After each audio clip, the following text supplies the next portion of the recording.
In the 1970s, actor-director Tom Laughlin became synonymous with his creation, Billy Jack, a half-breed ex-Green Beret who, with barefooted kicks to the face and his lever-action rifle, protected the weak from the forces of hate.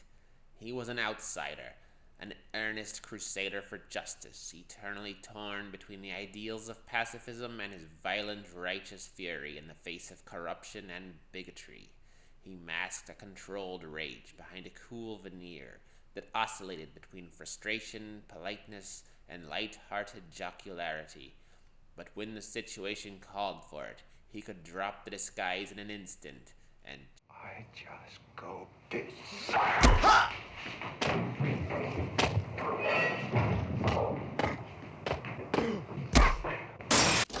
Ho, ho, ho, Vern. Merry Christmas.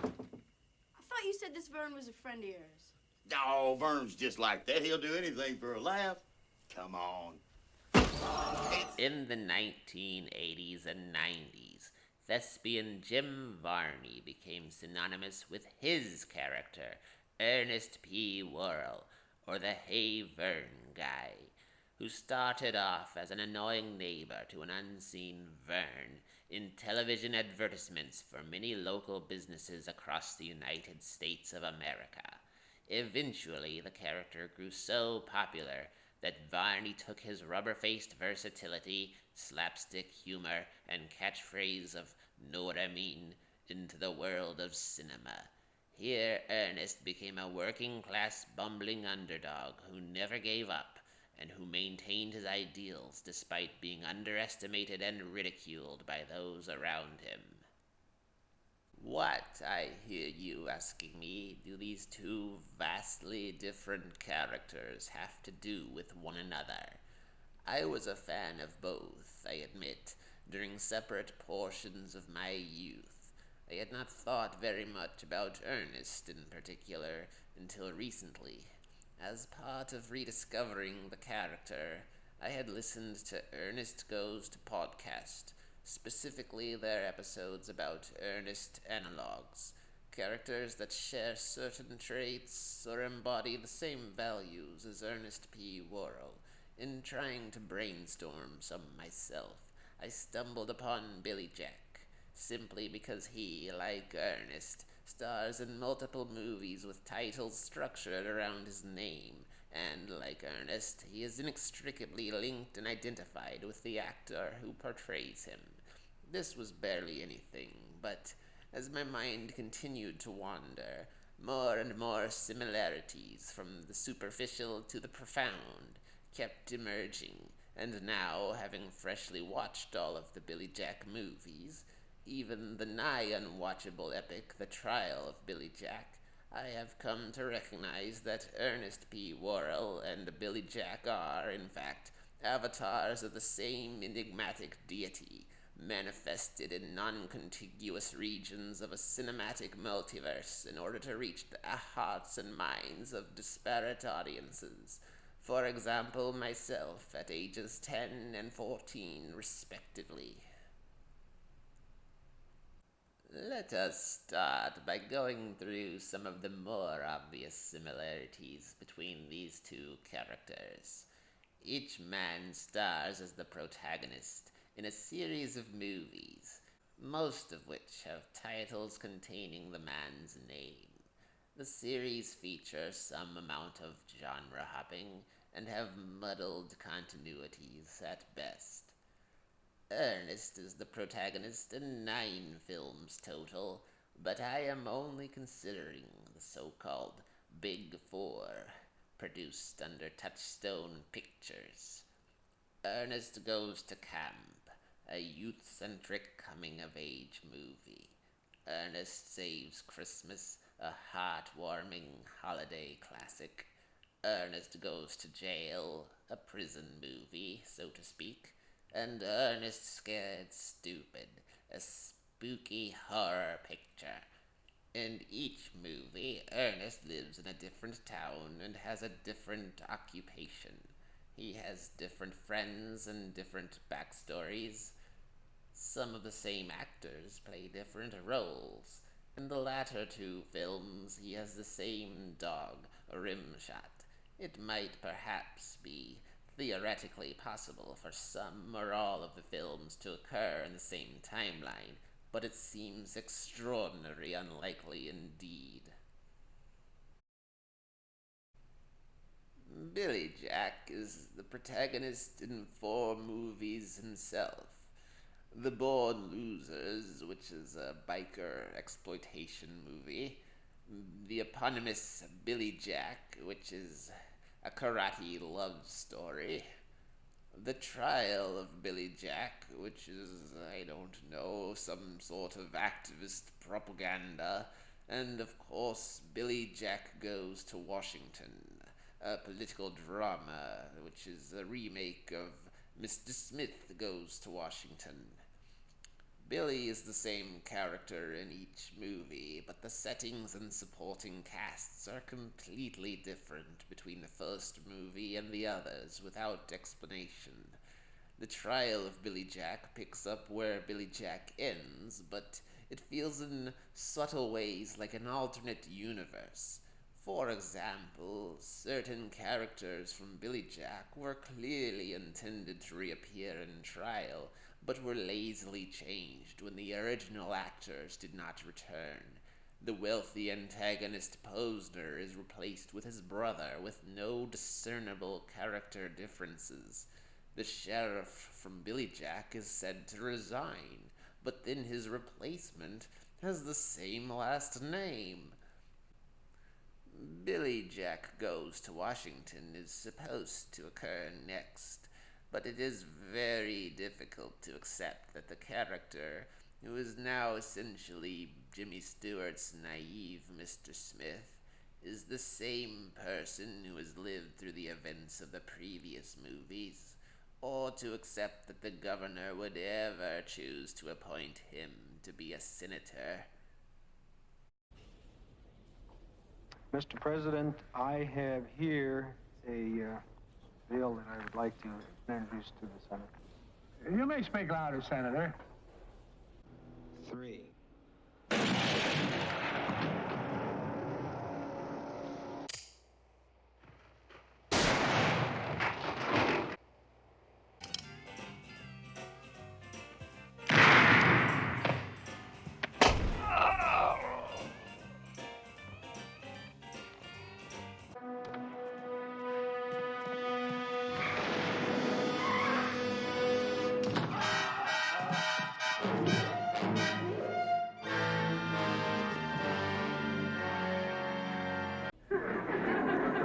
I said that I have a bill here, sir, that I would like to introduce here to the Senate. Billy Jack and Ernest P. Worrell each wear a distinctive outfit dominated by denim. They dress in jeans and a solid color t-shirt. Billy's is black, whilst Ernest's is gray. The shirt is then covered by a denim layer. Billy wears a blue denim jacket and Ernest a sleeveless denim vest. In both cases, the ensemble is topped off with a trademark sky piece. Ernest always has his khaki baseball cap, and Billy has a flat-brimmed, round-domed hat with a beaded band. Notably, each man has one appearance in his 4 where he wears a slight variation of his outfit that brings it that much closer to his counterparts. In The Born Losers, Billy Jack wears a cowboy hat, colored a beige, not too dissimilar from Ernest's khaki. In Ernest Goes to Jail, Ernest wears a long-sleeved shirt, covering his arms in much the same manner as Billy's jacket. Both Billy Jack and Ernest served in the military during the Vietnam War. Billy Jack is said in Born Losers to have just returned from the war, having been a Green Beret Ranger. In the trial of Billy Jack, he recounts being discharged after accusing his superiors of war crimes, having witnessed a massacre of civilians, just like the one at My Lai. In Ernest Goes to Camp, Ernest recounts his time serving in Vietnam thusly. Well, we were lost for weeks in Nam. I was under fire. My body riddled with shrapnel, malaria, mono, wet socks. Yeah, we were rough, tough, and hard to bluff. Men of iron, men who had never tasted quiche. Really? Oh, you couldn't even get quiche in Nam. Gosh, Ernest, I guess you've done about everything. Some men try, and some men die. Hey. Both men are claimed to have mastered at least one form of the martial arts. For the first half of the series, Billy Jack's fighting ability is referred to vaguely as Green Beret karate tricks. Early in Ernest Scared Stupid, Ernest, perhaps bluffing, boasts that he knows Tai Chi, Kung Fu, Chow Mein, and that he saw Hulkamania 3 times, once in slow-mo. In time, both of their fighting styles are clarified. In trial, Billy Jack is revealed to be an expert in Hapkido, alongside real-life master Bon Suhan, who implies Billy is one of the best in the world. Later in Ernest Scared Stupid, Ernest declares himself a master of, quote, hedge-clip Kido, the secret oriental fighting art of Japanese gardeners, as he prepares to fight a troll with broken hedge clippers as a makeshift pair of nunchaku. Eerily, it only takes but a little trimming to turn hedge clip Kido into hap Kido. You'll have to pardon me my jest. At this point, you say, it is seemingly but a few odd coincidences, right? Then it is time, I think, for a lightning round of sorts. Both characters protect a sanctuary for young people housed on tribal land. Both mentor a troubled teenage girl who has run away from home. Both confront corrupt capitalists. Both end up in a building surrounded by police talking through megaphones. Both are put in prison in the third movie. Their allies in law enforcement are laughably ineffective. Both undergo a Native American initiation ceremony. Both are bitten by snakes. Both threaten a villain with an onomatopoeia word. I'm going to take this right foot, and I'm going to whop you on that side of your face. You better watch out, Reuben. I'll zot you. You're a dead man, Worrell. If these be mere coincidences, it surely is a preposterous number. But what then could be the significance of it all?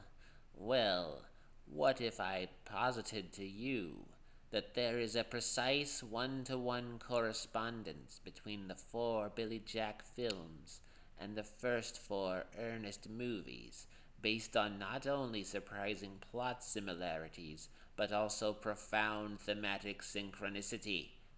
In the following parts of this essay, I will delve more deeply into this bizarre convergence by analyzing each individual Ernest film through the lens of the corresponding episode of the Billy Jack saga. Please note that while each always has a definite match to one specific Billy Jack movie, I shall never hesitate to bring in ideas or observations from the others wherever they may be warranted. This is my religion now. Know what I mean? Play it, Sam. The piano will cover up the shunt. Don't make me climb the coconut tree. That would be a catastrophe. I would not make it halfway, you see. I'm wearing the wrong kind of shoes. Don't make me climb the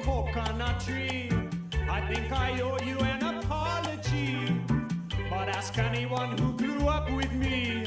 I'm not one to easily bruise. Don't make me climb. No, don't make me climb.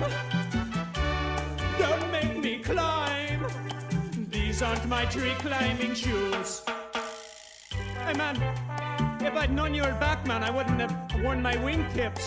Look, there's no tread left on these, see? Look, you can't eat those coconuts anyway, man. Monkeys have been up there. Ish, put that down. Put that down. Don't push, man. Don't make me climb. No, please don't make me climb. No, don't make me climb. These aren't my tree climbing shoes.